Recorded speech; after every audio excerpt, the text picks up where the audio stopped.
नमस्कार, आदाब। Crime petrol सतर्क के उत्तर प्रदेश स्पेशल में आप सबका एक बार फिर से स्वागत है। आज हम कानपुर में हैं। ऊपर वाले के लिए आपकी मन की श्रद्धा ही काफी है। नहीं कहता वो कि किसी का बुरा करो, किसी का गला काटो, किसी पाखंडी के जाल में फंसकर ऊपर वाले को खुश करने की कोशिश में हम कोई अमानवीय हरकत न कर बैठे। इस बात से सतर्क रहना बेहद जरूरी है।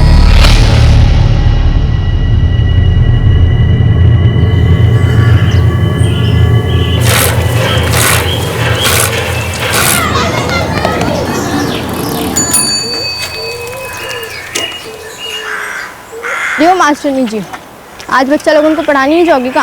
हुआ बच्चों लोग यहाँ छुट्टी है, अपने अपने घरे गए। अरे तो हमरे घर चलो ना, अम्मा आम का अचार बनाइए, वही जगह खाएंगे और खेलेंगे भी। वो हम शाम को देखेंगे, पहले घर का काम खत्म करते फिर आ जाएंगे। अच्छा ठीक है, और हाँ आते हो हमारी गणित की बुक लेके आना। ठीक है, बाय।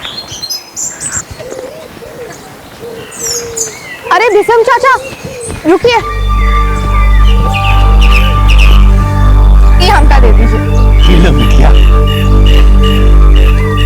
कैसी चल रही है तुम्हारी पढ़ाई लिखाई? एकदम फर्स्ट क्लास।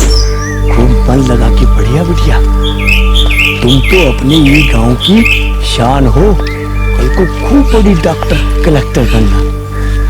जी चाचा जी। खुश रहो।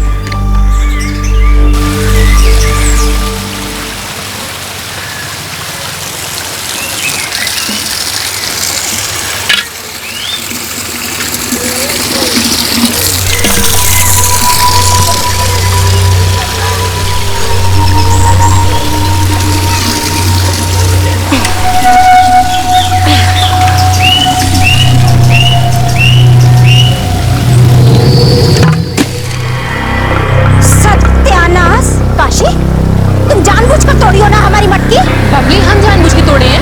अरे तुम हमसे टकराई और मटकी फेंक दी हो नीचे। एक तो चोरी, ऊपर से सीना चोरी, इतना नुकसान कर दिया हमारा, ऊपर से हमें ही आके दिखा रही है चुड़ैल कहीं की। बबली, काहे तुम हर घड़ी काशी से लड़ाई के लिए सीना ठोक के खड़ी हो जाते हो? कोई जरूरत नहीं है बीच में टपर टपर करके कूदने की। सबकी आंख में पर्दा वर्दा पड़ गया है का? एक तो पहले ही अपने पति को खा के बैठी है, पूरे गांव के पीछे पड़ी हुई है। काहे हमरे पीछे पड़ी हो? आखिर बिगाड़े का है हम तुम्हार? का बिगड़ का मतलब का है? मतलब लड़ाई हम शुरू की है? ठीक है, तो हम खत्म कर देते हैं। अरे ये सब क्या कर रहे हो चाची? लो आ गई सब बोली हनकाड़ के। अपनी अम्मा से पूछो ना कि क्या कर रही है। अरे अम्मा से क्या पूछे, हम सब जाना था कि ये सब लड़ाई झगड़ा आप ही शुरू किए हैं। लो भैया, लग गई कचहरी, हो गया फैसला, मतलब सब कुछ हम ही किए। ऐसी कमीनी अम्मा, वैसी बेटियां और वैसे ही पूरा खानदान। चलो अम्मा, ऐसे लोगों की गिन मत करो। हाँ हाँ चलो चलो चलो, निकलो निकलो, हमको भी शौक नहीं है तुम लोग को मुंह लगाने का। ना जाने किसका देख के मुंह उठे थे सुबह सुबह, पूरा दिन खराब हो गया।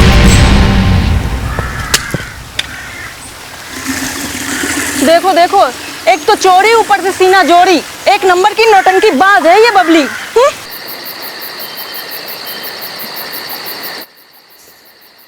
अम्मा, हम अनुपमा दादी को सब बता देते कि बबली चाची कैसे हैरान किए रहती है तुमको।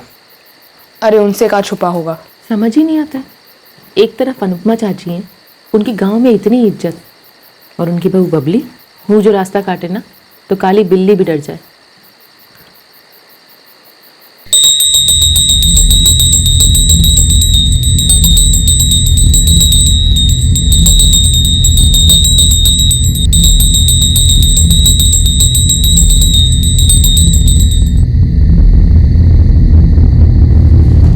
लो हरि प्रसाद, और चिंता करने की जरूरत ना है, इस बार फसल अच्छी होगी।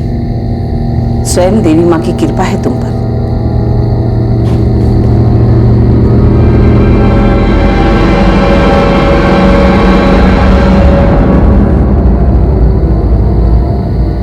चुड़ैल जानबूझकर लड़ाई करती। दुई मटके के लिए क्या बवाल करती बबली? बात दुई मटकी की ना है जेठ जी, वो औरत का मरद तो रहा नहीं, तो का सारा गुस्सा भाभी पर निकला था। तो काहे बात करती है उसके साथ? अरे तो हमारी मती मारी गई है का कि हम जाएंगे लड़ाई करने? वो आती है सींग लगा के लड़ने हमसे।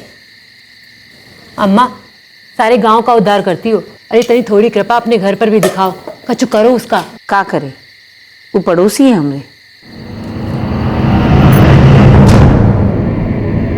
वो कौन था जो अपने मन की कुंठा की वजह से ना सिर्फ दूसरों के लिए बल्कि अपने लिए भी परेशानियां खड़ी कर रहा था? और वो कौन सी बात थी जो उसे अंदर ही अंदर खाए जा रही थी?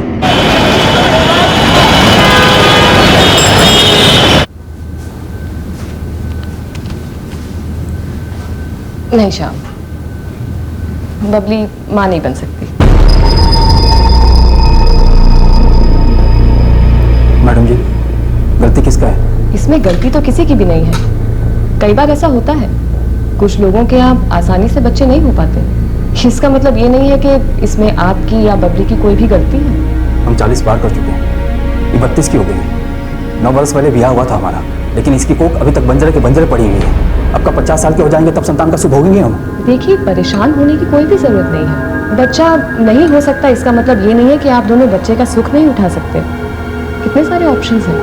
आप लोग चाहे तो बच्चा गोद ले सकते हैं, या फिर फर्टिलिटी के कितने सारे तरीके हैं आज। नहीं मैडम जी, पूरे गांव वाले बातें बनाएंगे, तू तो हो जाएगी हमारी। हमें तो अपना ही अंश चाहिए।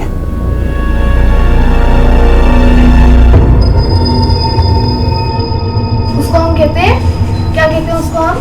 सजी। और जो हिलता नहीं है, जो ऐसे ही पड़ा रहता है, ये क्या है? इले बिटिया, साक्षी बिटिया, तू इतनी होशियार कैसा नहीं रे? सारा ब्रह्मांड का ज्ञान है तुम। चाची, ये बच्चों लोगों को पढ़ाकर ना मन को बहुत संतोष मिलता है। सो तो है, देखना बड़ी होकर तू डॉक्टर ही बनेगी। हम भी वही चाहते हैं। अगर अम्मा का आशीर्वाद रहा तो जरूर बनेंगे। चलिए हम चलते हैं। चल, खुश रहो बिटिया। तो बाजू वहाँ का कर यहाँ काटो, यहाँ बोलो तो ठीक से हाथ चला रे। नमस्ते मामा जी। नमस्ते नमस्ते। कैसी है बेटी? ठीक है। और बेजोर अम्मा ठीक है? ठीक है। ये ले तेरी अम्मा के लिए, तेरे बापू के खेत की इस महीने की कमाई। और अम्मा से कहना कि हम इतवार को मिलेंगे। ठीक है मामा जी, हम चलते हैं। खुश रहो बेटा, जा।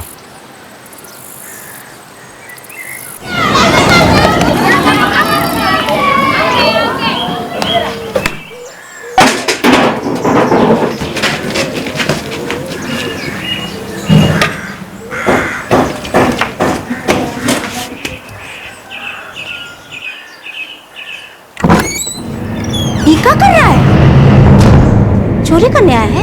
हम चोर नहीं है, हमारी गेंद लेने आए हैं। खड़ा हो जरा, गेंद लेने आया है? तेरी अम्मा ने भेजा है ना हमारी साड़ी चुराने के लिए? हाँ? मम्मी अम्मा को कुछ नहीं कहो। अच्छा, हम भी मारेंगे।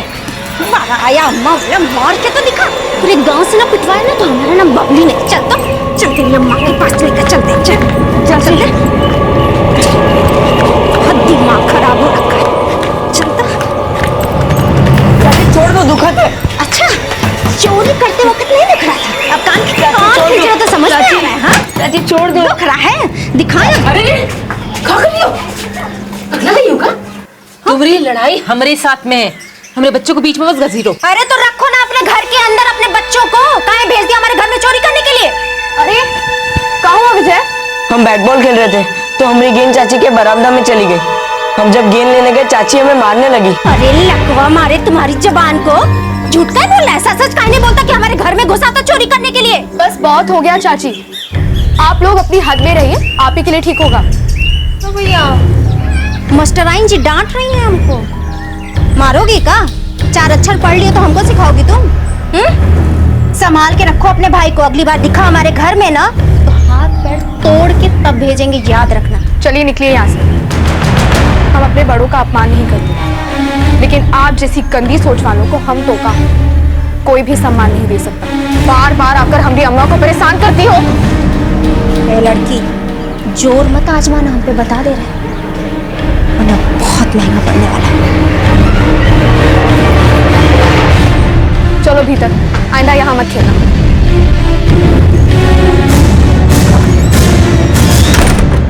बबली और काशी के बीच की लड़ाई रुकने का नाम ही नहीं ले रही थी। बबली काशी और उसके बच्चों विजय और साक्षी पर अपना गुस्सा और फ्रस्ट्रेशन निकालने का एक भी मौका नहीं छोड़ती थी। क्या ये लड़ाई झगड़े किसी दिन कोई भयानक रूप ले सकते थे? आखिर एक दिन कुछ ऐसा हुआ जो कोई कभी सोच भी नहीं सकता था।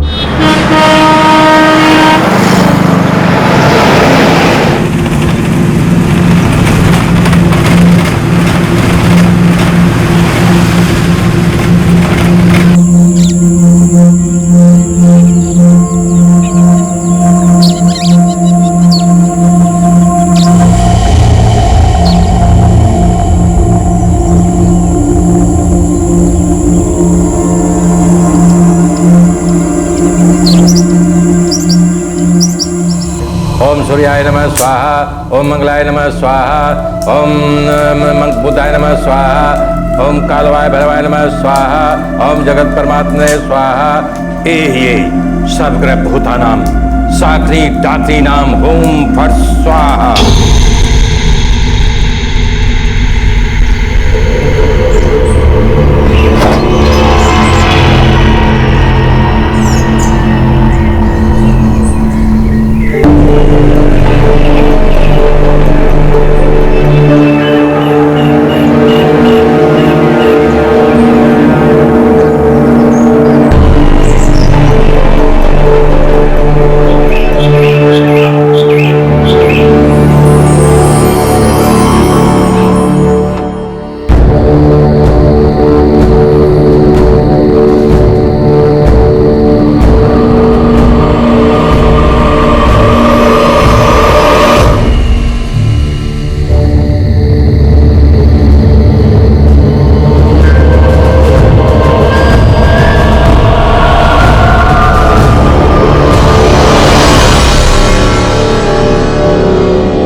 साक्षी, हम तुम्हारे मामा जी के जा रहे हैं। तुम्हारे बाबूजी के खेत में मजदूर लगवाने हैं ना, ईला ने बात करने।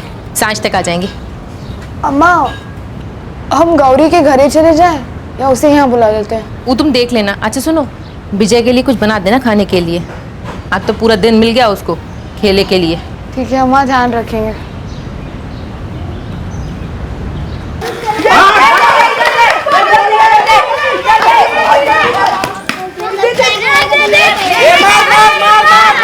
केवल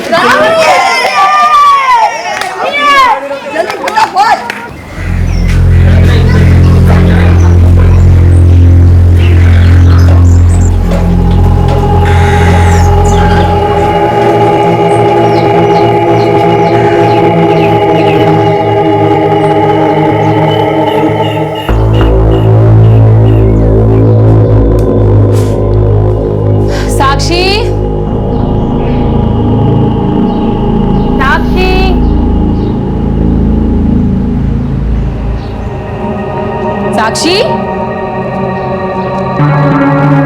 साक्षी,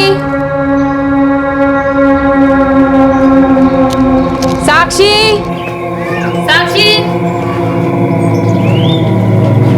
साक्षी।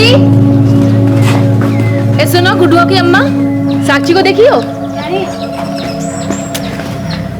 साक्षी, साक्षी, इधर दे, दूसरा ले रहा है। विजय, विजय। हाँ माँ। साक्षी कहाँ है? नहीं मालूम अम्मा, हम दोपहर में ही आए रहे। गौरी भी थी घरे में।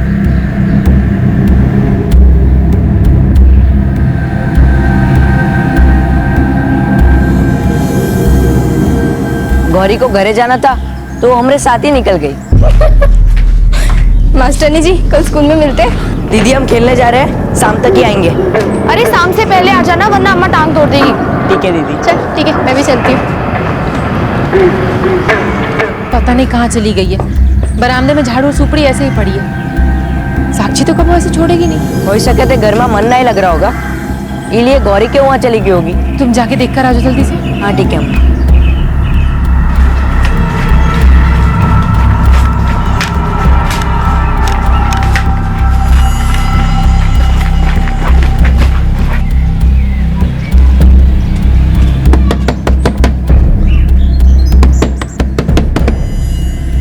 गौरी दीदी, साक्षी दीदी आई का? हमरे घरे? हम दोपहर में तुम्हारे साथ ही तो आए थे, फिर साक्षी हम ही नहीं मिली। पता नहीं कहाँ चली गई, घर में नहीं है। अम्मा अम्मा, साक्षी दी आई क्या? गौरी के घर नहीं है का? नहीं अम्मा, वहाँ तो नहीं गई रही। कहीं मामा के घर तो नहीं गई? मामा के घर से तो हम खुद ही आ रहे हैं।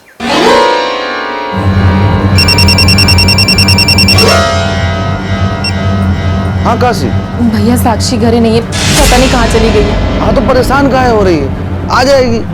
कौन काम से गई होगी, हो सकता है बच्चे को पढ़ावे को गई हो। अरे आज इतवार है, बच्चे लोगों की छुट्टी होते, और गौरी के घरे भी नहीं है। विजय देख के आया है। तो अभी समय कहाँ हुआ है? 6:30 ही तो बजे हैं। कोई आसपास गई होगी, आ जाएगी, तू घबरा मत।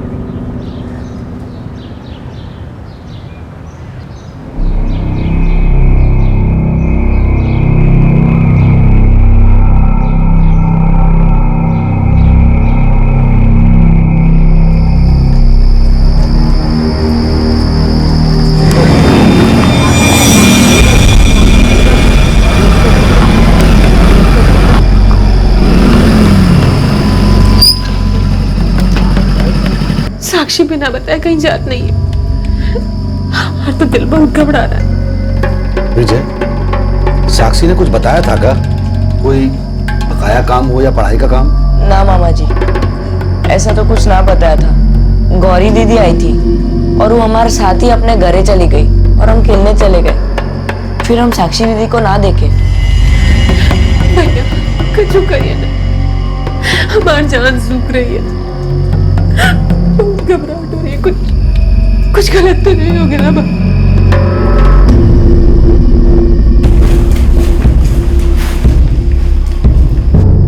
साहब, हमारी बिटिया बिना बताए कहीं नहीं जाते और इतनी रात तक तो कभी कहीं नहीं रुकी है।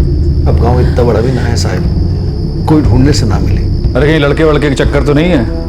पता चलो उसके साथ भाग गई और तुम लोग इधर उधर ढूंढ रहे हो। नहीं साहब, साक्षी बहुत पढ़े लिखे वाली लड़की है, बहुत ही समझदार है, वो ऐसा नहीं करेगी। पूरा गांव जानता है साहब, साक्षी बहुत ही भोली भाली और समझदार लड़की है। पढ़ाई का बहुत शौक है इसको।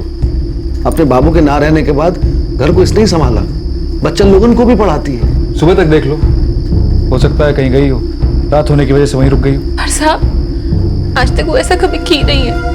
ठीक है, आप उसका फोटो दीजिए, हम उसे ढूंढना शुरू करते हैं।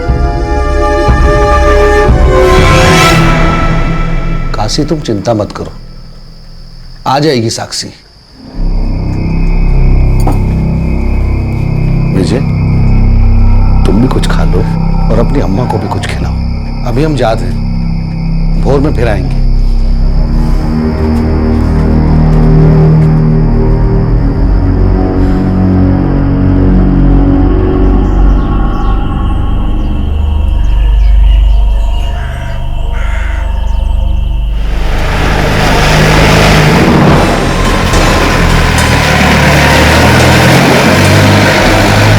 नहीं साहब, हमने उसे नहीं देखा।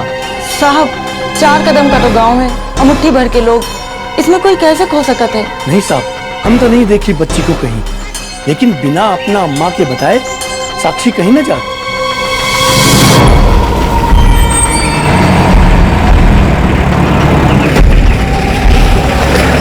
नहीं साहब, साक्षी हमको कुछ नहीं बताया कि वो कहाँ जा रही है। साक्षी तुम्हारी सबसे अच्छी सहेली थी ना? जी साहब। कोई लड़का वड़का था क्या जिसको पसंद करती और भाग गई साथ में? नहीं साहब, कौन लड़का नहीं था।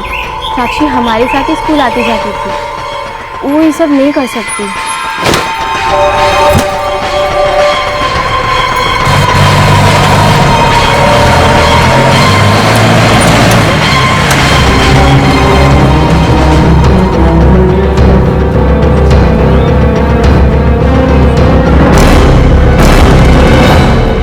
अब हमको क्या पता साहब कि साक्षी कहाँ गई है?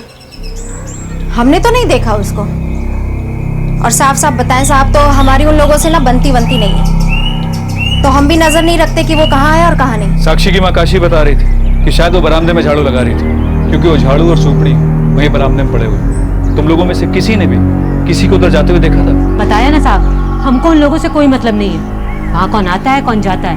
अरे बहुत मुंहफट लड़की है साहब, वो बहुत तेज, भाग गई होगी किसी लड़के के साथ। किसके साथ? गांव में कोई ऐसा है जिसके साथ वो भाग सकती है? अपना घर तो हमसे संभलता नहीं है, दूसरे के घर की लड़कियों को कहाँ तक देखेंगे? हमको नहीं पता वो कहाँ गई है। देखिए, हमने इस गांव के सभी घरों में पूछताछ की और अब तो यही लग रहा है कि साक्षी जरूर किसी के साथ भाग गई। हमारी बेटी कभी ऐसा नहीं करेगी। हमारे पति के गुजरने के बाद हम सबको उसने ही संभाला है, ऐसा कभी नहीं करेगी। अच्छा, तो कहाँ जा सकती हो? आप ही बता दीजिए। देखो, कोई और बात है तो मैं बता दूं, क्योंकि हमें कोई और वजह नजर नहीं आ रही। और अगर उसे अगवा किया गया होता तब तक मुझे कोई ना कोई सुराग जरूर मिलता। और ये गांव है कितना बड़ा, वो यहाँ होती मिल जाती। ये कैसी बातें कर रहे हैं साहब? हमारे पास हमारी जमीन है, काशी हमारी बहन है, साक्षी हमारी भांजी है, हमारी बेटी जैसी। काशी के पति का भी तो अपना एक छोटा सा खेत था। हाँ साहब, अपनी बहन की मदद के लिए वहां मजदूर हमें लगवाते हैं। पूरा गांव जाना था साहब, खेत से मिलने वाला पैसा अपनी बहन के घर पहुंचाते हैं। अब किसी ना किसी का तो निजी स्वार्थ होगा, वरना एक लड़की यहां से कैसे गायब हो जाएगी? उसके साथ कुछ तो हुआ है, कुछ गलत, और किसी को कुछ मालूम ही नहीं। सर, गांव में लगभग सबसे पूछताछ कर ली। लग तो यही रहा है कि किसी के साथ भाग गई है। और वो पड़ोसी, उन दोनों परिवारों की आपस में ज्यादा बनती नहीं है। उस एंगल को भी चेक किया सर। साक्षी की माँ काशी और बबली में अक्सर लड़ाई होती रहती, लेकिन बबली की सास अनुपमा, उसे गांव में सब लोग बहुत मानते हैं। लोग अपनी परेशानियां लेकर उसके पास आते थे।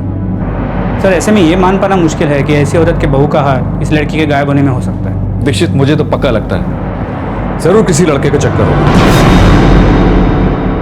साक्षी कहां जा सकती थी?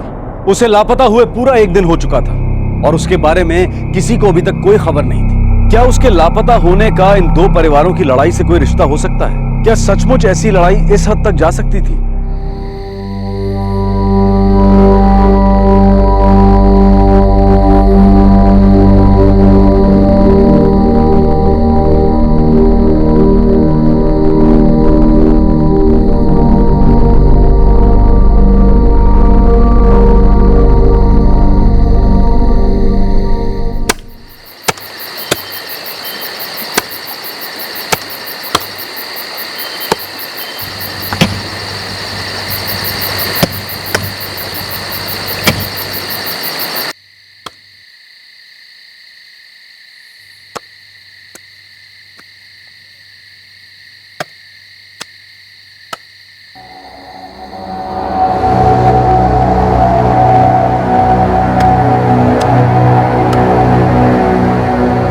अम्मा, लगत है घर के पिछवाड़े कोई कुछ खुदाई कर रहा है। हम देखकर आते हैं।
अम्मा, हम देखे मीनल चाची और बिपिन चाचा भागते हुए अपने घरे गए।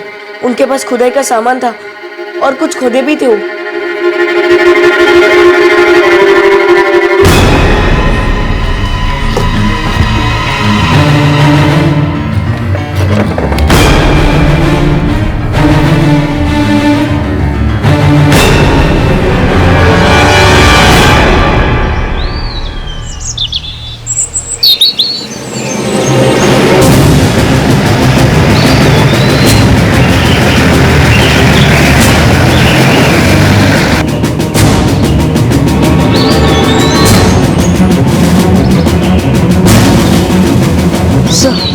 वो लोग यहीं पर कुछ खुदाई कर रहे थे।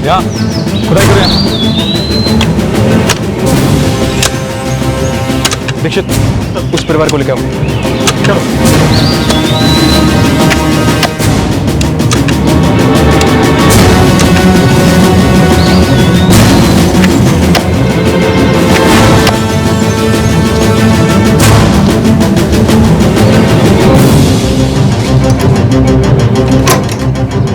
हमारे लोगों को सारे बस अड्डे और रेलवे स्टेशन पे भेज दो। कल रात तक ये थे, ज़्यादा दूर नहीं गए होंगे। सारे कब्रियों को भी एक्टिवेट करो। चलो।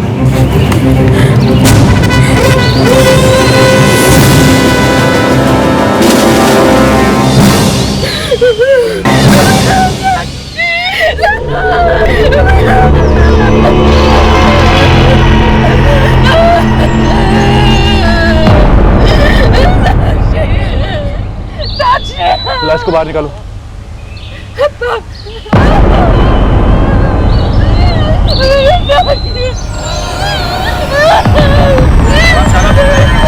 चलो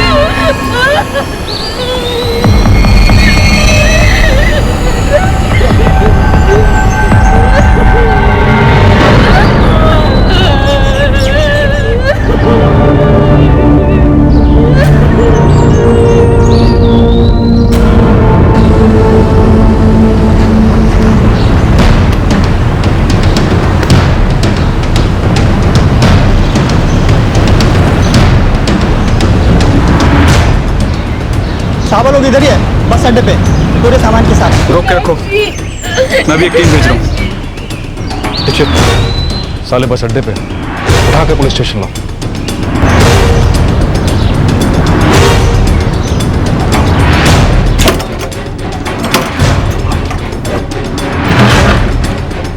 उधर देखो।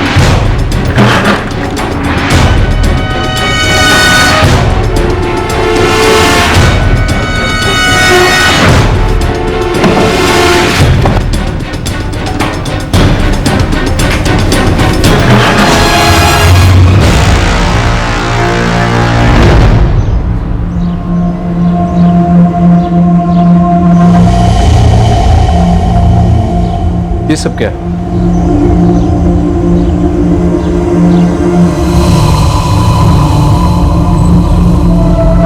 सर, ये सब काला जादू जैसा लगता है। ये सब इन लोगों ने सिर्फ दुश्मनी की वजह से किया है या फिर कोई और बात है?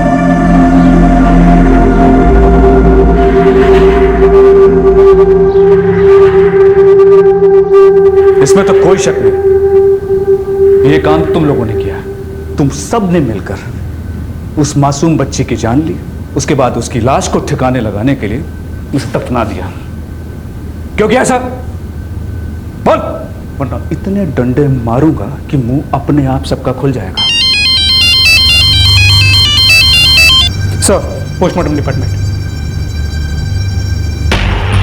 हाँ डॉक्टर चतुर्वेदी, इस लड़की को गला घोट कर मारा गया है और इसे मरे हुए करीब 36 घंटे हो चुके हैं। क्या कोई और बात भी है डॉक्टर? क्योंकि हमें नहीं लगता है कि सिर्फ दुश्मनी की वजह से इन लोगों ने उसे मारा है। इस बच्ची का रेप किया गया है।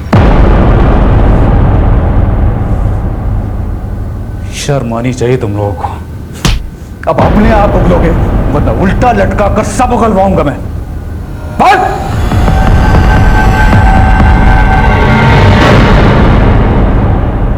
जो बात सामने आई वो थी एक औरत, उसके पति और उसके परिवार की घिनौनी कहानी, जिन लोगों का मन कुंठा से ग्रसित था और अपना फ्रस्ट्रेशन उन लोगों ने 16 साल की मासूम बच्ची पे निकाला। उन्होंने गुस्से में आकर अपनी समस्या के समाधान के लिए एक बहुत ही अमानवीय तरीका अपनाया।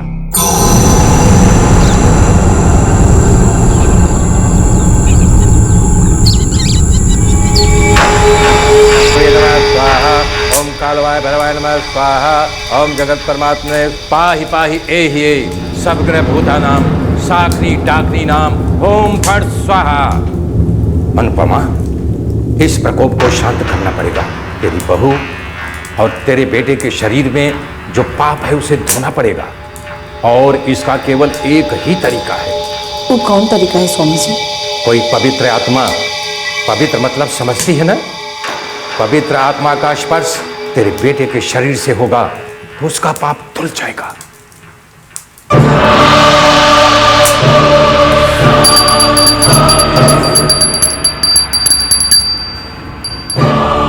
बबली, अगर तुम अपनी गोद हरी करना चाहते हो तो श्याम को किसी पवित्र आत्मा के साथ संबंध बनाना पड़ेगा।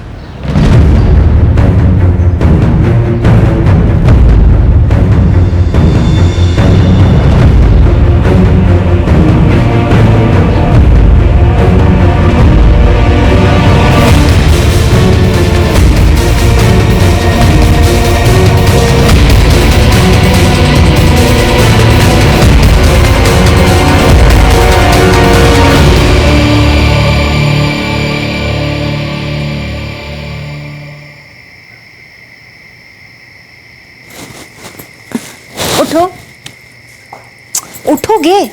क्या हुआ? उठो तो पहले। एक लड़की है। कौन? साक्षी। इसे तुम हमको बिल्कुल नहीं पसंद। बाकी एक बात तो हम पूरे यकीन से कह सकते हैं कि वो पवित्र है। मास्टरनी जी, कल स्कूल में मिलते हैं। दीदी हम खेलने जा रहे हैं, शाम तक ही आएंगे। अरे शाम से पहले आ जाना, वरना अम्मा टांग तोड़ देगी। ठीक है दीदी। चल ठीक है, मैं भी चलती हूँ।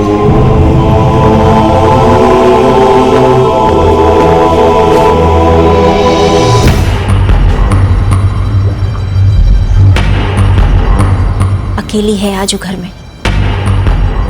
कहाँ सोच रहे हो? यही सही मौका है। विपिन और मिनल को कुछ मालूम है? चिंता मत करो, हम समझा देंगे। अरे नहीं, हमें इस सब पछड़े में न डालिए, हमें क्या लेने देना इससे। और जो हम इस काम के तुम्हें पैसे दे तो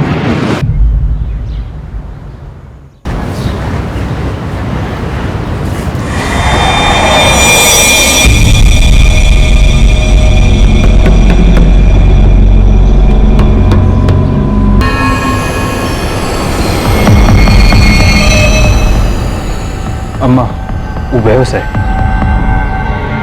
जाओ और अपने पापों से मुक्ति पाओ।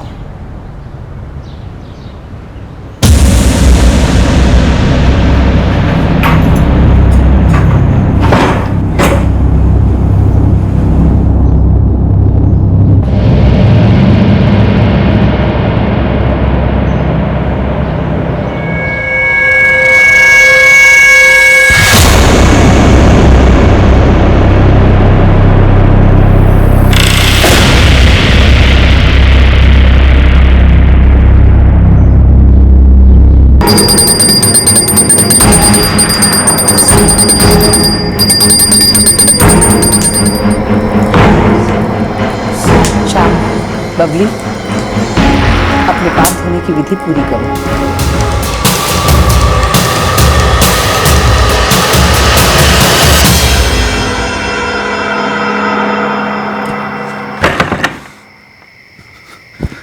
पुलिस हर घर की तलाशी ले रही है।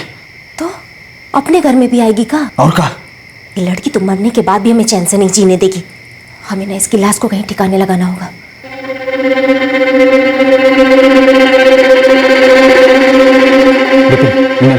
तुम लोगों को लाश ठिकाने लगानी होगी।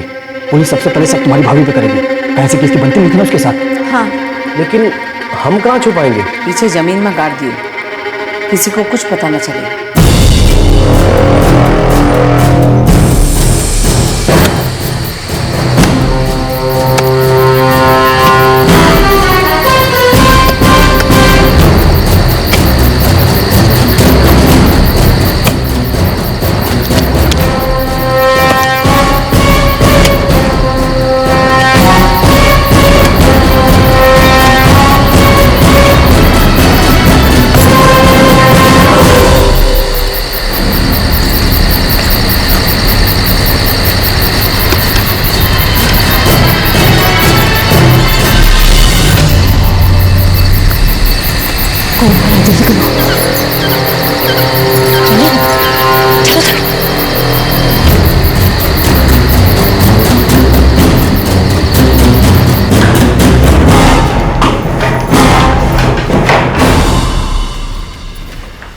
अम्मा, सब कुछ ठीक से हो गया ना? नहीं भैया। मतलब? हम लाश का तो ठीक से गाड़ दिए, पर इतने में विजय हुआ आगवा। सत्यानाश! तो क्या उसने देख लिया तुम लोगों को? पता नहीं भाभी, लेकिन हम अपना चेहरा ढक लिए थे। लेकिन उन लोगों को इतना तो पता चल गया होगा कि हमने कोई खुदाई की है। अब यहाँ रहना ठीक नहीं है। अपना सामान बांधो और जल्दी से जल्दी निकलो यहाँ से।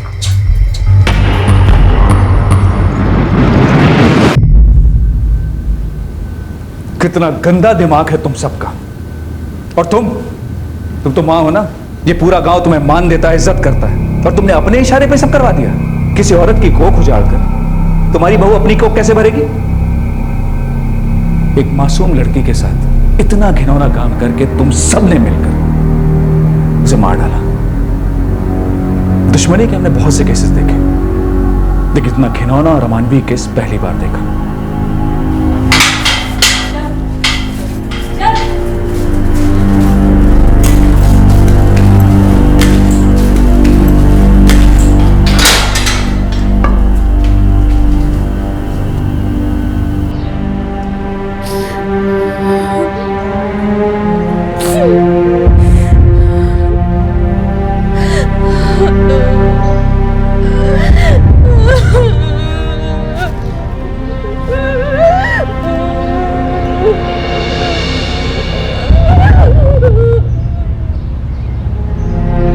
अनुपमा, उसके दो बेटे श्याम और विपिन और उसकी दोनों बहुएं बबली और मीनल, इनके ऊपर हत्या के चार्जेस लगे हैं और सब इस वक्त न्यायिक हिरासत में हैं। अनुपमा का गुरु, वो तांत्रिक जिससे वो सलाह लिया करती थी, वो फरार है और पुलिस उसकी तलाश कर रही है। काशी और विजय अब भी साक्षी की मौत के सदमे से पूरी तरह से बाहर नहीं आ पाए। काशी का भाई ओमकार अब उन दोनों का ख्याल रख रहा है। साक्षी एक बहुत ही होनहार स्टूडेंट थी। वो आगे पढ़ना चाहती थी, कुछ बनना चाहती थी, लेकिन उन बुराइयों ने उस मासूम की जान ले ली जो आज भी बड़े पैमाने पर प्रचलित है, अंधविश्वास और काला जादू। विश्वास और अंधविश्वास में बहुत अंतर है, और जो चीज इन दोनों को एक दूसरे से बिल्कुल अलग बना देती है वो है बेवकूफी और किसी चीज के लिए कुछ भी कर गुजरने की चाहत। फिर वो चाहत चाहे बच्चे की हो, समृद्धि की हो, या किसी को किसी भी कीमत पर हराने की हो। पाप धोना, किस्मत बदलना, बुरे वक्त को पलटना, वर्चस्व और ताकत हासिल करना, इस तरह की कामना के लिए इन तांत्रिकों के पास जो समाधान होता है वो अक्सर बहुत ही अमानवीय, घिनौना, अनैतिक और अपराधजनक साबित होता है। इस तरह की अमानवीय घटना किसी एक धर्म या देश तक सीमित नहीं है, बल्कि पूरी दुनिया इस तरह के घिनौने अपराधों से जूझ रही है, क्योंकि ऐसे लोग पूरी दुनिया में भरे हुए हैं जिन्हें पता ही नहीं चलता कि कब वो भगवान की पूजा करते करते उससे डरने लगे, और इस डर से बचने के लिए वो कुछ भी करने को तैयार है। ऐसे ढोंगी बाबा और उनके अमानवीय तरीके नए नहीं हैं। ऐसे लोग हर धर्म में, हर मजहब में पाए जाते हैं। हम सबको इस बात के लिए खास तौर से सतर्क रहना होगा कि कहीं हमारी श्रद्धा हमारे डर में न बदल जाए और हम जाने अनजाने कोई बहुत बड़ी बेवकूफी न कर बैठे। हमारे आज के एपिसोड की दूसरी कहानी।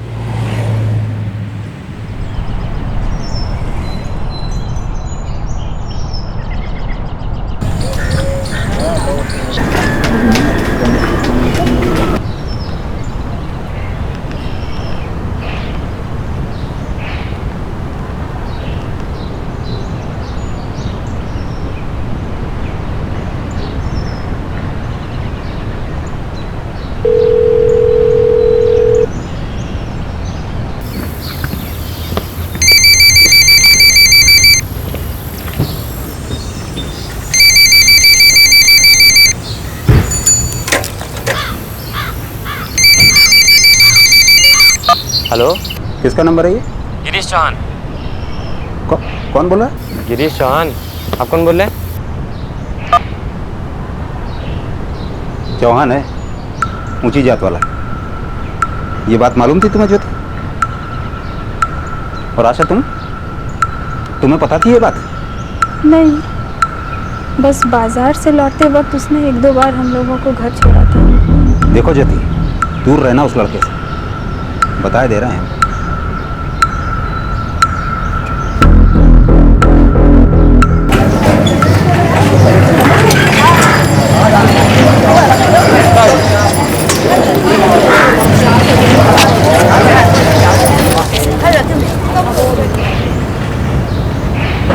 ज्योति, हमको मालूम है कल हमको फोन तुम्हारे पिताजी किए थे। हाँ, तुमसे फ़ोन पर बात करते हुए पकड़ लिया उन्होंने हमें, और फिर तुम्हारे नंबर पर फ़ोन किया।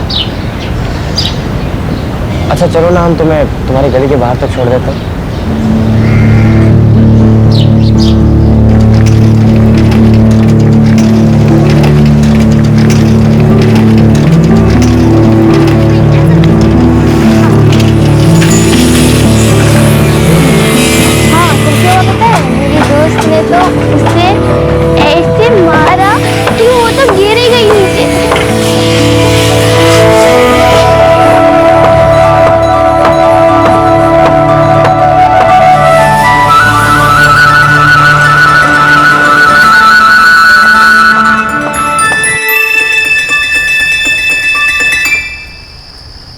हमारी बात भेजे में घुस गई ना ज्योति?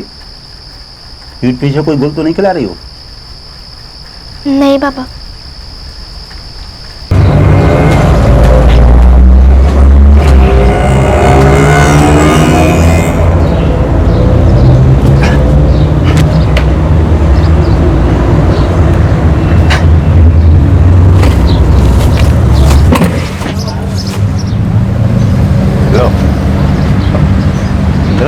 ये क्या ललित भाई? हाँ, एक बोरी का 5।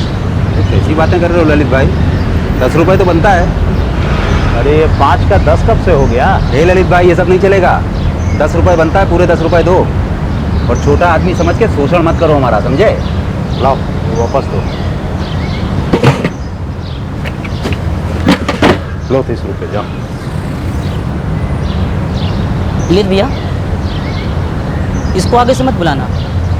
ये सिर्फ आपको ही नहीं, बाकी को भी ठगता है और सबको यही धमकी देता है, छोटा आदमी है, अत्याचार और न जाने क्या क्या बोलता है भैया। ठीक।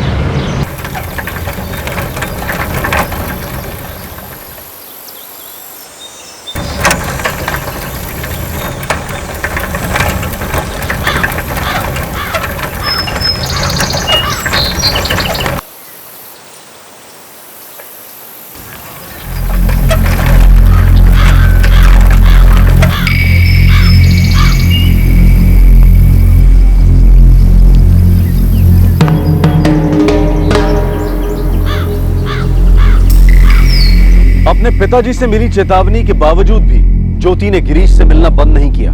गिरीश ज्योति के करीब आ चुका था, लेकिन एक दिन इसी करीबी ने अपनी हद पार कर ली और जुर्म की जड़ में पहुंच गई। पता था कमीना हमारी बेटी के पीछे इसीलिए पड़ा। बहुत समझाया साहब कि चौहान ऊंची जात वाला है, मत पड़ो उसके चक्कर, खेल रहा है तुम्हारे साथ, लेकिन नहीं मानी साहब। बेटा क्या किया था इस गिरीश चौहान ने तुम्हारे साथ? कहाँ ले गया था तुम? कोई हॉस्टल बता रही थी साहब। कहाँ ले गया था बेटा? और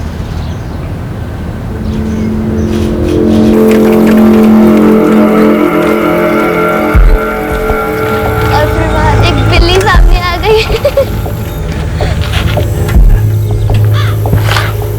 ज्योति, हमें हॉस्टल में हमारे दोस्तों के पास कुछ काम है, तुम भी साथ में क्यों नहीं चलती? ज्यादा समय नहीं लगेगा, फिर हम तुम्हें तालाब ले जाएंगे और फिर घर छोड़ देंगे। ठीक है। चले? अरे आओ, यहीं पे ही है।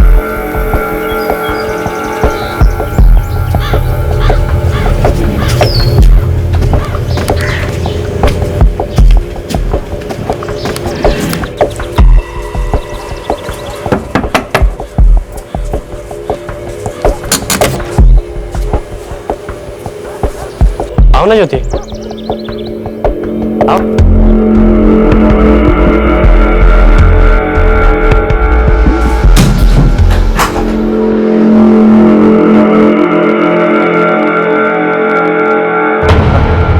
ज्योति, ये हमारे दोस्त हैं और ये ज्योति है। आओ ना ज्योति, हम साथ में बैठते हैं, कुछ अच्छा वक्त बिताते हैं। रोते रोते घर आई, अपनी माँ को बताया 3 लड़के थे, बलात्कार किया इसके साथ। अब हम छोटी जात में पैदा हुए हैं, इसका मतलब ये नहीं कि ऊंची जात वाले हमें इंसान ना समझे। हमारे साथ, हमारे बच्चों के साथ जो मन में आए करते रहे। साहब हम गरीब जरूर हैं, लेकिन हमारी भी इज्जत है, मुश्किल से पेट पालते हैं।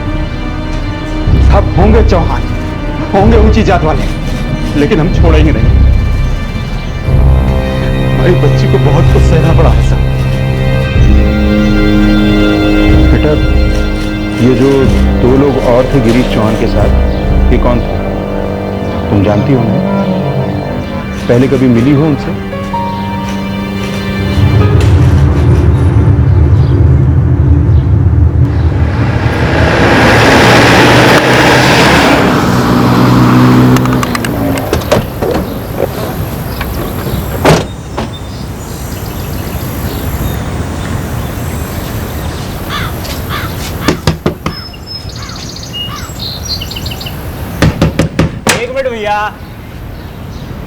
जी गिरीश चौहान जी, वो हमारा छोटा भाई है।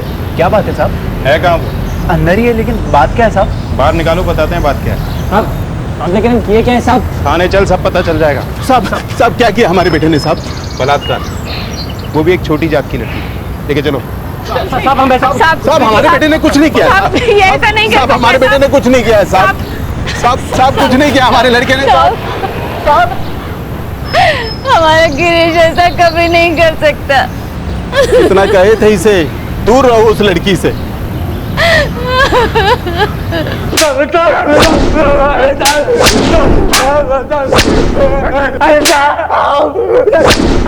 साहब ज्योति हमारी दोस्त थी साहब, उसके साथ ऐसा वैसे कुछ नहीं किया साहब। साले दोस्ती बोल, वो 2 लौंडे कौन थे जिनके साथ मिलके तूने उस लड़की का बलात्कार किया? कौन 2 लड़के साहब? उसे किसी हॉस्टल नहीं ले गए, ये सब झूठ है।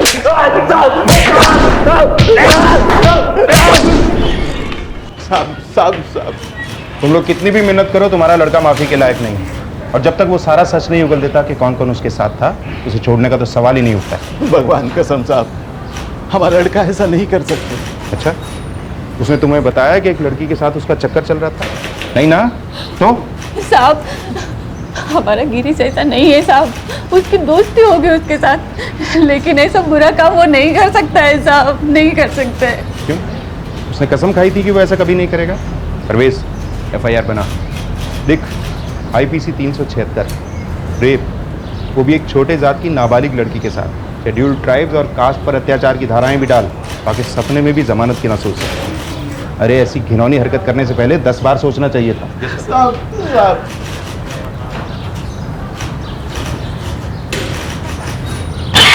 सर, मेडिकल रिपोर्ट के मुताबिक रेप की पुष्टि नहीं हो पाई है और जोर जबरदस्ती के कोई निशान भी नहीं मिले। केस दर्ज हो चुका है परवेज, जांच तो हमें करनी होगी। सिर्फ मेडिकल रिपोर्ट को आधार बनाकर हम नहीं बैठ सकते, क्योंकि लड़की नाबालिग है और छोटी जात की भी है। ऐसा करते हैं, लड़की के बयान के आधार पर जांच शुरू करते हैं। चलो हॉस्टल चलते हैं।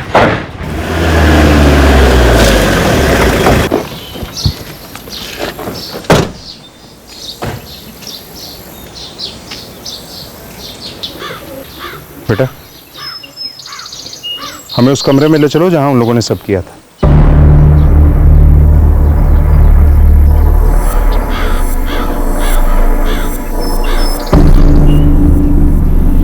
चलो बेटा।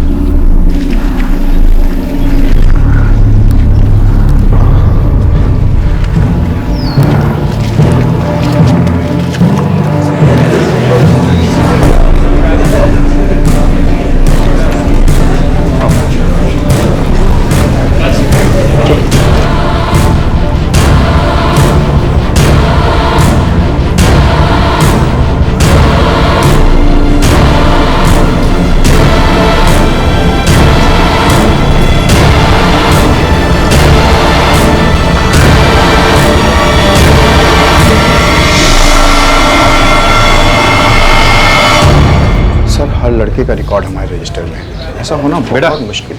इसे देखो, ये था वो।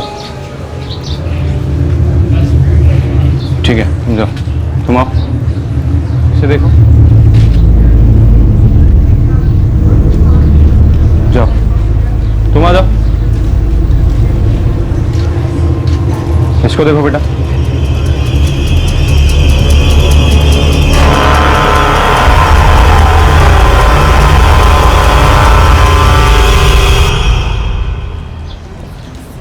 ठीक है, जाओ तुम आओ।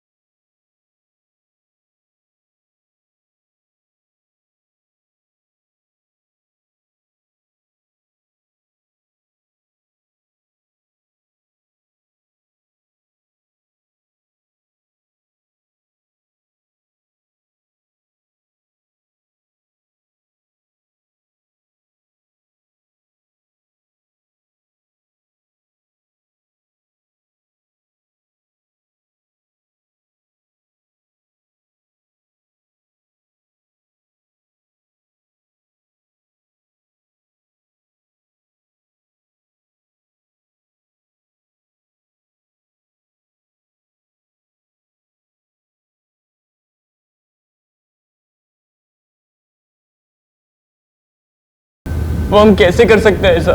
जब उस लड़की के बाप ने उस लड़की को मना किया, तुम्हें भी मना किया था, फिर उस लड़की के पीछे जाने की क्या जरूरत थी? बाबा, वो हमारी दोस्त थी, उसके लिए हमारे मन में कुछ और गलत नहीं था। पुलिस कह रही तो यहाँ से बाहर नहीं आने देगी। हम यहाँ नहीं रह सकते बाबा, हम कुछ और नहीं किया। बाहर निकालो अम्मा, हम कुछ और नहीं किया अम्मा।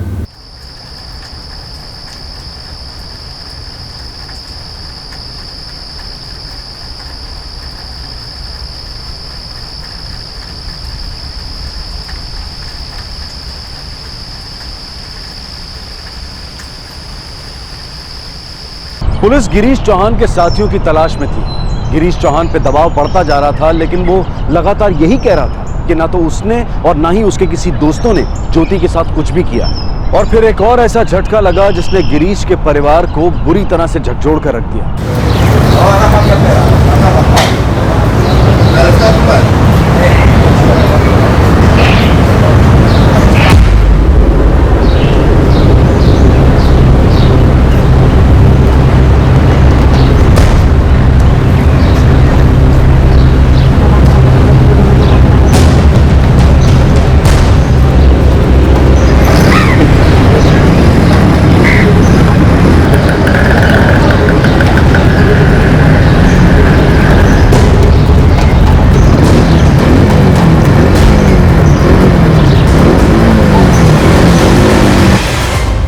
साहब अब वो हमारी बेटी की जान लेने पर तुल गए।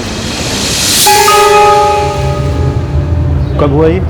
कल साहब। हमारी बीवी और बेटी ज्योति बाजार से आ रहे थे। उसके बड़े भाई मुकेश ने मोटरसाइकिल चढ़ाकर जान लेने की कोशिश की इसकी।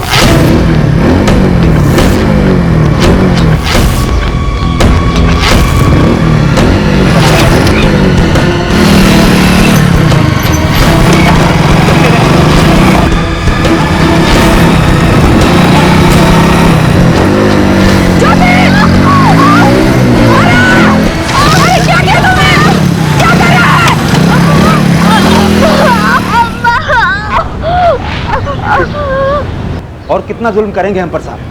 पहले छोटा भाई हमारी बेटी के साथ बलात्कार करता है, अब उसका बड़ा भाई उसे बचाने के लिए हमारी बेटी को मार डालना चाहता है। कितना अन्याय करेंगे हम पर। साहब साहब नहीं साहब साहब हमने कुछ भी नहीं किया साहब। साहब जाने दो साहब। साहब कह रहा हूं साहब वो लोग हमसे कोई पुरानी दुश्मनी निकाल रहे हैं। साहब जाने दो साहब। सोच कर रहे हो तुम? अपने बेटे को जमानत नहीं दिलवा सके तो लड़की को मरवा के केस बंद करवा दोगे? नहीं सोमनाथ, अब तो तुम और भी गहरे दलदल में फंसोगे। तुम्हारे इस बेटे पे हत्या की कोशिश का इल्जाम लगेगा। आई बात समझ में? साहब साहब वो लोग झूठ बोल रहे हैं साहब। हमारा बेटा ऐसा नहीं करेगा साहब। साहब हमने ऐसा कुछ नहीं किया साहब। वो लोग हमको फंसा रहे हैं साहब।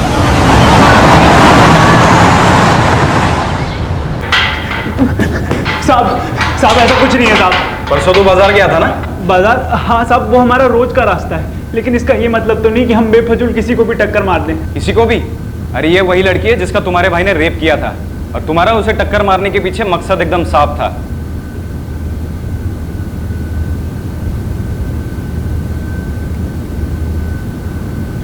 सोमनाथ, तुम्हारे दोनों बेटे मुश्किल में हैं। एक ने रेप किया है और अपने साथियों के नाम भी नहीं बता रहा है, और दूसरा गंभीर चोट पहुंचाने, हत्या की कोशिश के इल्जाम में गया अंदर। लेकिन साहब दोनों ही अपराध गंभीर हैं, छोटी जाति के खिलाफ किए गए अपराध। तुम तो जानते हो इसके कानून कितने सख्त हैं। छोटी जात के खिलाफ अन्याय करना, और तुम्हारे बेटों ने एक बार नहीं 2-2 बार ये अपराध किया है। साहब वो लोग ऐसा नहीं कर सकते साहब। ये सब अदालत में बोलना, हालांकि वहां तुम्हारा हारना तय है। हम तो बस तुम्हें आगाह करना चाहते हैं कि सपने में भी उस परिवार को परेशान करने का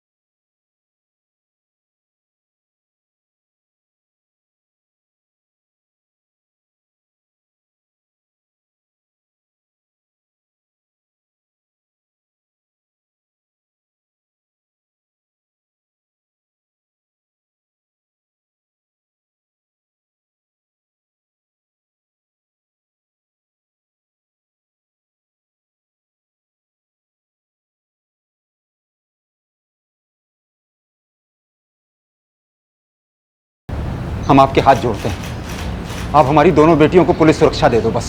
देखो जगदीश, हम तुम्हारे परिवार को सुरक्षा तो नहीं दे सकते, लेकिन तुम फिक्र मत करो, हमने उन्हें अच्छी तरह से अड़काया है। वो तुम्हारे परिवार से दूर ही रहेंगे।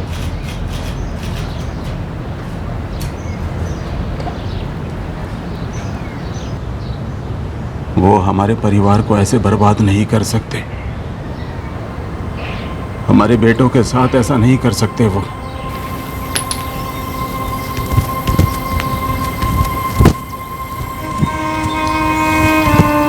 दीदी हम जरा पानी पी के आते हैं।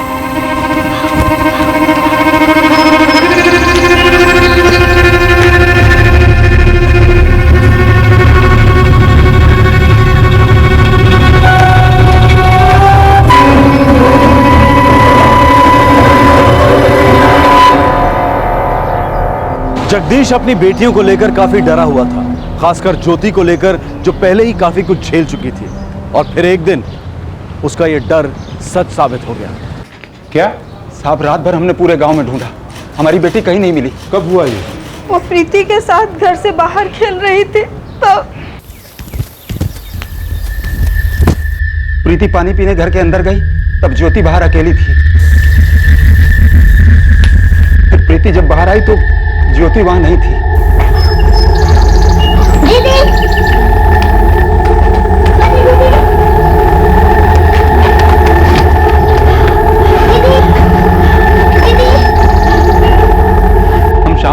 लौटे तब पता चला कि ज्योति गायब है। ज्योति नहीं मिल रही है। क्या क्या मतलब नहीं मिल रही है? ज्योति और प्रीति बाहर खेल रहे थे। 1-2 मिनट के लिए प्रीति अंदर आई और जब वो बाहर गई तो ज्योति वहां नहीं थी। पता नहीं कहां चली गई। ज्योति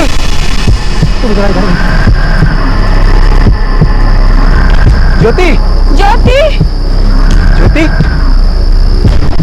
ज्योति। साहब हम ज्योति को लेकर डरे हुए थे। हमने आपसे पहले भी कहा था और देखिए वही हुआ। इन्हीं लोगों ने हमारी बच्ची का अपहरण किया है। साहब जल्दी से ज्योति को ढूंढिए वरना ये लोग कुछ भी कर सकते हैं उसके साथ।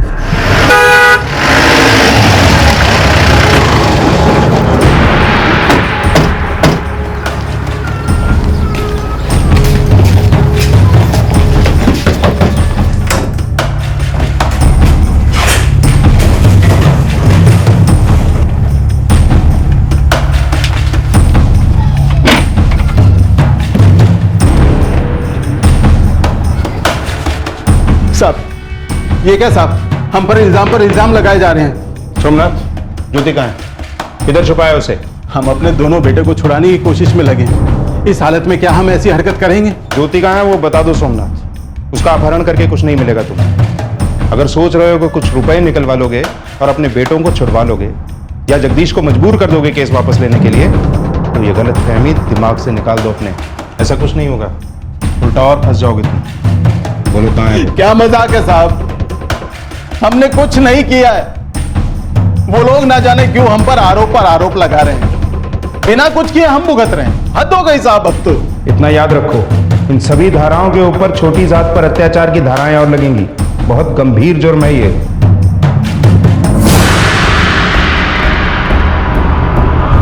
गांव का एक एक घर छान मारो। जी सर। समझ में नहीं आता ये परिवार इस लड़की के पीछे क्यों पड़ गया है। मामला उछलेगा सर। 2-3 मीडिया वालों का भी फोन आया था। लगता है लड़की के पिता ने खुद जाकर मीडिया से बात की।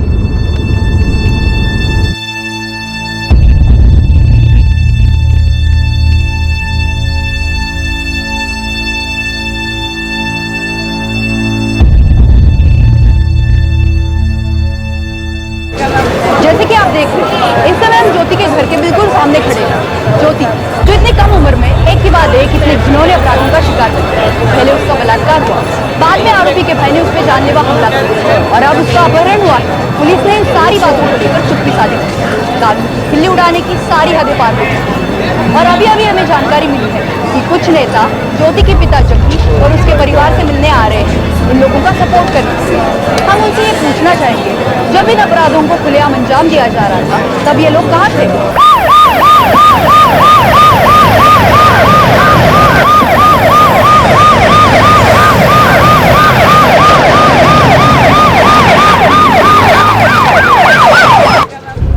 जगदीश जी, आपकी बेटी के साथ जो कुछ भी हुआ उसकी जितनी निंदा की जाए कम है। दुख है हमें हमारी पार्टी को। हम आपके साथ हैं। हम पूरी व्यवस्था से आपकी भी लड़ेंगे। आपको इंसाफ दिलाएंगे ना। ये मुद्दा हम असेंबली तक उठाएंगे। आपकी बिटिया का बाल तक बाका नहीं होने देंगे, ये वादा है हमारा आपसे। जगदीश जी, हमारी सरकार नहीं है तो क्या हुआ? आपकी असल चिंता तो सिर्फ हमें ही है। हम लड़ेंगे, न्याय दिलाएंगे आपको। ऐसा बवाल खड़ा कर देंगे कि आप चिंता काहे करते हैं ना आपके साथ। अवस्थी लड़की मिली? कहाँ तक पहुंचा केस? सर पूरा गांव छान मारा है। हम जी जान से लगे हैं। लड़की मिल जाएगी सर। हर हाल में लड़की जल्दी से जल्दी मिलनी चाहिए। ये नेताओं और संस्थाओं का अखाड़ा बनता जा रहा। और याद रखो, सबसे ज्यादा गालियां हमें ही पड़ेंगी। सर हम आपको भरोसा दिलाते हैं, बहुत जल्द लड़की मिल जाएगी। 1 दिन के अंदर अंदर लड़की को सामने लाओ। अगर उससे कुछ हो गया ना तो सारा ठीकरा हमारे ही सर फूटेगा। जी सर। सर सारे खबरी काम पे हैं। ज्योति गांव में तो पक्का नहीं है। एक बात हमारी समझ में नहीं आ रही है, ये सोमनाथ का परिवार कोई पैसे वाला परिवार भी नहीं, फिर ये लड़की के पीछे हाथ धो के क्यों पड़ा है? सर एक बात अजीब है, जगदीश और उसकी बीवी ने ज्योति को पूरे गांव में घर घर जाके ढूंढा, लेकिन जब हमने पूछा तब गांव में किसी को भी ये पता नहीं था कि ज्योति गायब है। तो फिर इन्होंने ज्योति को ढूंढना कहा था और किसी ने जबरन ज्योति को ले जाते हुए भी नहीं देखा। जो भी हो परवेश, लड़की तो गायब हुई, नहीं मिली तो जवाब हमें ही देना होगा। साहब हम कोई रेप नहीं किए साहब, और किसी 2 लड़कों को नहीं जानते साहब। देखो गिरीश, तुम्हारे साथियों ने मिलकर उस लड़की का अपहरण कर लिया है। अब मामला बहुत बढ़ चुका है, तूल पकड़ चुका है। अब भी अगर तुम ना माने, सच ना उगला तो समझ लो बहुत बड़ी मुश्किल में पड़ जाओगे तुम। हम आपको कैसे समझाएंगे? ज्योति हमारी दोस्त थी, हम उसके साथ ऐसा वैसा कुछ नहीं किए। हम क्यों अपने दोस्तों को बुलाकर उसके साथ गलत काम करेंगे? उसके माँ बाप को लेके आओ, अब वो करेंगे इसका भुगतान। ऐसा क्या करें कि आप हमारी बात मान लें?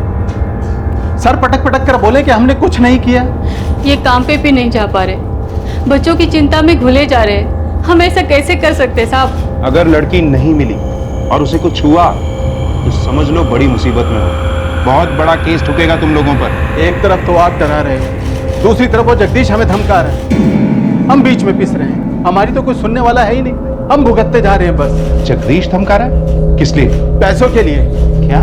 वो इस बात का फायदा उठा रहा है कि वो छोटी जाति का है और हम उस पर अत्याचार कर रहे हैं। हमारे साथ ये जो अत्याचार हो रहा है उसका क्या?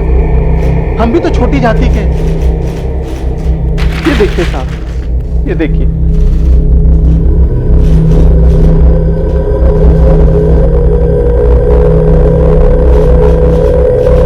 हमारे बेटे गिरीश के पकड़े जाते ही वो हमारे पास आया था, पैसे मांग रहा था। बहुत लंबे टाइम के लिए जेल में जाएगा तुम्हारा बेटा। अगर तुम चाहते हो कि हम केस वापस ले लें तो फौरन 4 लाख रुपए का इंतज़ाम करो और दे दो। क्या? रेप का चार्ज है, बहुत बड़ी मुसीबत में फंस जाएगा तुम्हारा लड़का। अब उसने कुछ किया ही नहीं तो मुसीबत कैसी? मर निकल जाएगी जेल में। सोच लो, एक ही रास्ता है तुम्हारे पास। बड़ा बवाल खड़ा करूंगा ना कि मुसीबत के दलदल में फंसते ही चले जाओगे तुम। हमारे पास पैसे नहीं है देने के लिए। ठीक है, जैसी तुम्हारी मर्जी। एक लड़का तो सड़ रहा है जेल में, और जो दूसरा बाहर खुला घूम रहा है ना, इसको भी फंसा देंगे। और याद रखना, ये बात किसी से कहना मत। जितने मंत्री और पत्रकार हैं ना, सब हमारे साथ हैं। हमारे बेटे मुकेश ने भी कुछ नहीं किया है, उसे भी झूठा फंसाया गया है। जगदीश फिर आया था हमें धमकाने के लिए। जगदीश, क्यों कर रहे हो तुम हमारे साथ ऐसा? आखिर क्या बिगाड़ा है हमने तुम्हारा? हमने तुमसे कहा था ना पैसे दो, तुमने सुना नहीं। अब एक मौका तुम्हारे पास और है, पैसे दो, हम केस वापस ले लेंगे। हमारे पास नहीं है पैसे। हमारे बेटे ने तुम्हारी बेटी से सिर्फ दोस्ती की, इसकी इतनी बड़ी सजा मत दो हमें। भाषण मत ठोको, पैसे दो नहीं तो झेलो। मुसीबतें दिन दूनी रात चौगुनी बढ़ती चली जाएंगी, कम होने वाली नहीं है।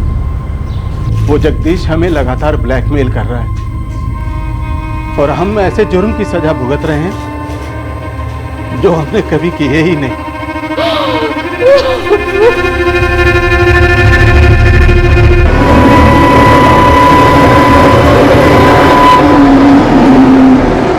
काका, हम घर कब वापस जाएंगे? जल्दी बेटा, तुम्हारे बाबा का भी फोन नहीं आया ना, उनका फोन आते ही तुम्हें घर छोड़ देंगे। ठीक है? खाओ खाओ, बिस्कुट खाओ।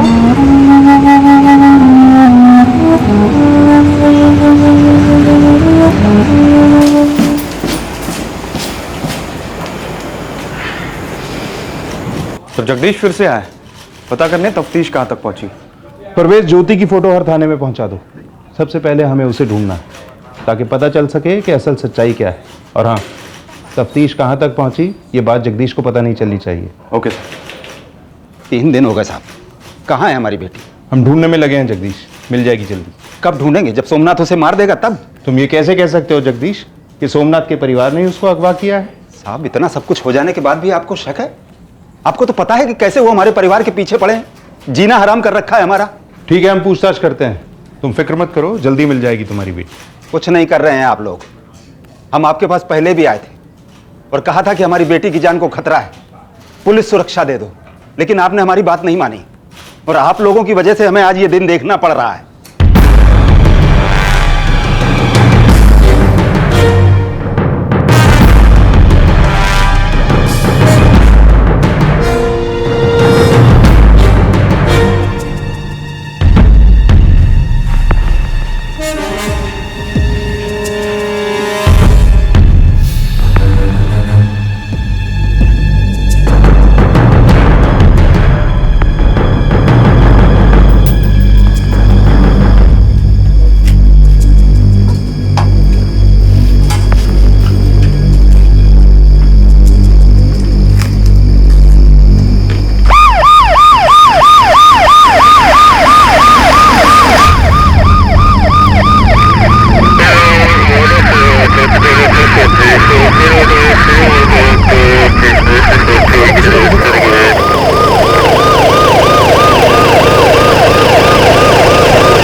क्या कर रही है यहाँ? घर जाना हमें। कहाँ है तुम्हारा घर? जनतापुर।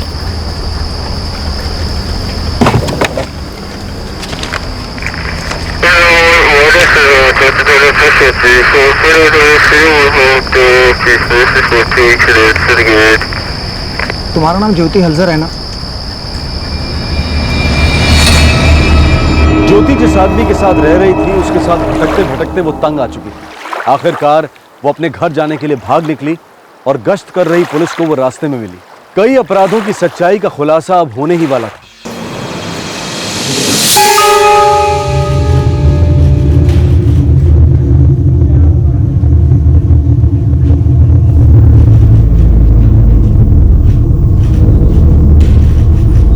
देखो बेटा, घबराओ मत, फिक्र की कोई बात नहीं है।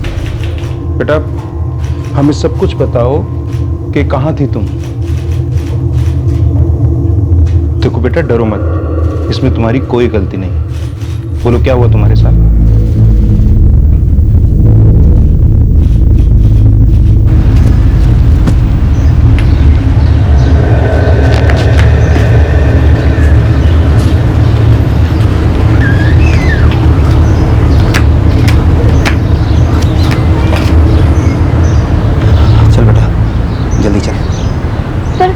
अरे हमने बोला ना, चल जल्दी कर।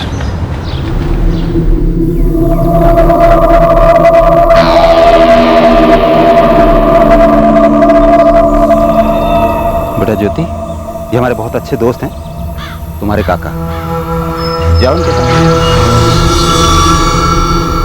जाए? बाबा कहाँ? ये तुम्हें अपने घर ले जाएंगे, हमारे दोस्त हैं, बहुत अच्छे से रखेंगे। और जब हम फोन करेंगे तब तुम वापस आ जाना। पर बाबा। ज्योति, हमने कहा ना जाओ, देखो इसी में तुम्हारी भलाई।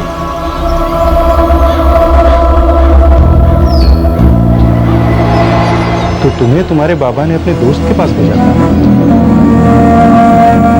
अच्छा ज्योति बेटा, मुकेश ने तुम्हें टक्कर मारी थी?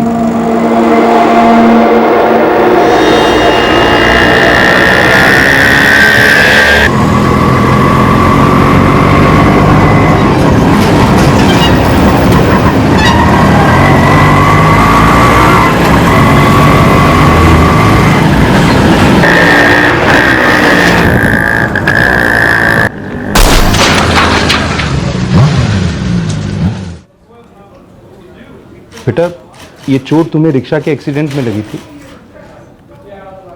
मतलब मुकेश ने तुम्हें टक्कर मारी ही नहीं, जैसे पहले तुम्हारे बाबा ने कहा था।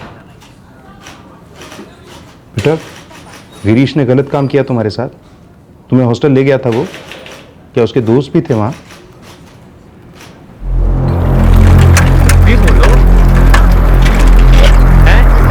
अरे ऐसे कैसे कुछ नहीं बोले, कुछ तो बोले होंगे तुमको।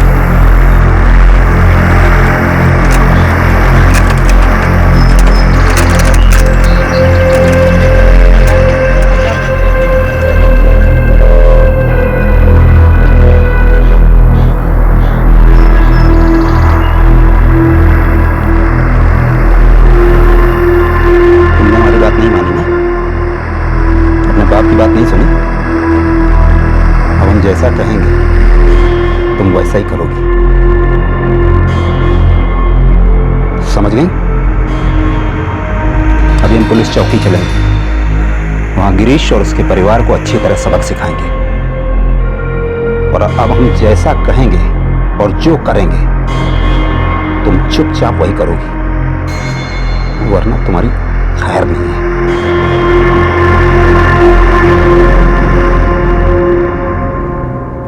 ये हमारे असली बाबा नहीं है। हम नहीं जानते हमारे असली बाबा का क्या हुआ, लेकिन जब इन्हें हमारी और गिरीश की दोस्ती का पता चला, इन्होंने हमें बहुत डराया, धमकाया, उससे दूर रहने को कहा। हमें इनसे बहुत डर लगता है। ये गिरीश के भी घर गए थे, उसके परिवार वालों से झगड़ा किया, लेकिन हमें गिरीश अच्छा लगता है, इसलिए हम उससे मिलते रहे। और ये बात उन्हें पता चल गई। तुम्हारे बाबा ने जहाँ तुम्हें भेजा था वो कौन था? हम नहीं जानते, लेकिन वो आदमी बिल्कुल अच्छा नहीं था। बाबा ने बस कहा था कि वो उनके दोस्त है। वो आदमी हमें गलत सलत छूता था, हमें बिल्कुल अच्छा नहीं लगता था और इसलिए हम वहाँ से भाग गए। बेटा उस आदमी ने कुछ गलत तो नहीं किया तुम्हारे साथ? नहीं, वो ऐसा कुछ कर पाता उससे पहले ही हम वहाँ से भाग गए।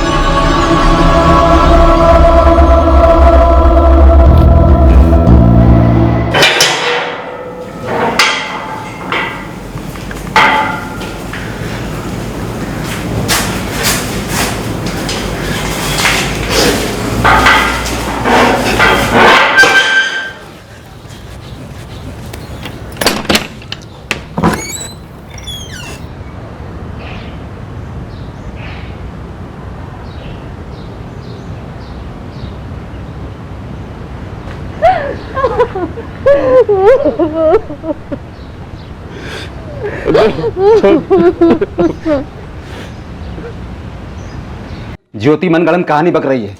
जरूर आपने इसको भड़काया होगा। सौतेला बाप हूं तो क्या हुआ, भला चाहता हूं उसका। देखिए आप केस को उल्टा कर रहे हैं। उल्टे तो तुम्हारे इरादे हैं जगदीश। सरकार ने छोटी जातियों की भलाई के लिए जो कानून बनाए उनका गलत इस्तेमाल करने की कोशिश की तुमने।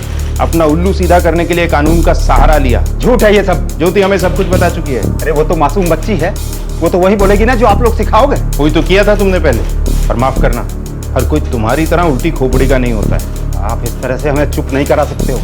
आप लोग अपना काम ठीक से नहीं कर रहे हो। एक मासूम बच्ची को गलत सलत पट्टी पढ़ाना अच्छी बात नहीं है। हम उसके बाप हैं और एक छोटी जात के आदमी का शोषण करना इतना आसान नहीं है। छोड़ूंगा नहीं, देखना आप ऊपर तक जाएंगे। हमारी लड़ाई चलती रहेगी, सब जानता हूं मैं।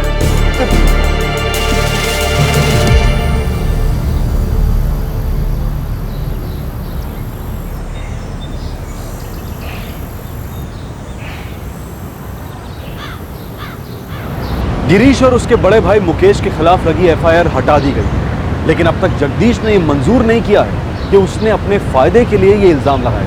गलत जानकारी और झूठे आरोप लगाकर किसी पब्लिक सर्वेंट की कानूनी ताकत को किसी को चोट पहुंचाने के इरादे से इस्तेमाल करने के लिए अब जगदीश पर पुलिस ने चार्जेस लगाए हैं। लेकिन अभी तक पुलिस ने जगदीश को हिरासत में नहीं लिया। रिपोर्ट अभी अदालत में है और आगे की जांच के लिए अदालत के आदेश का इंतजार है। कानून सभी के लिए समान होना चाहिए।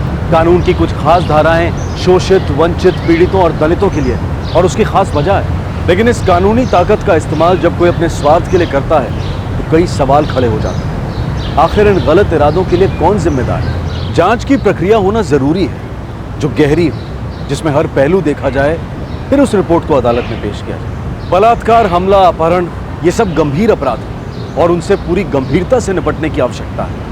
लेकिन सीधे आसानी से किसी नतीजे पर जल्दी से कूद जाना क्या इसका हल? नेता अपने घड़ियाली आंसू बहाने आ जाते हैं। अगर वो हमदर्दी दिखाने ना जाएं तो मीडिया उनकी जमकर खिंचाई करता है। मीडिया भी ज्यादातर घटनाओं की जानकारी देने से ज्यादा किसी निष्कर्ष पर पहुंचने की जल्दी रखता है। इस तरह से पुलिस पर कुछ ना कुछ जल्दी से कर दिखाने का दबाव अक्सर बना रहता है। तारीफ के काबिल बात यह है कि इस केस में इतने दबाव के बावजूद पुलिस ने संभल कर कदम उठाए थे।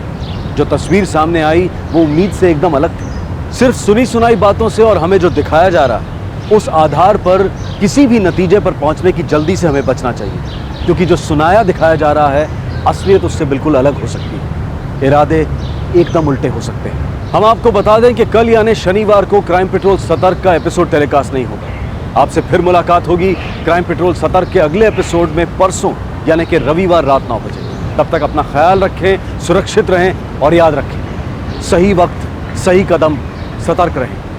जय हिंद। इस तरह के और भी एपिसोड देखने के लिए हमारे चैनल को सब्सक्राइब करें और बेल आइकन दबाना ना भूलें।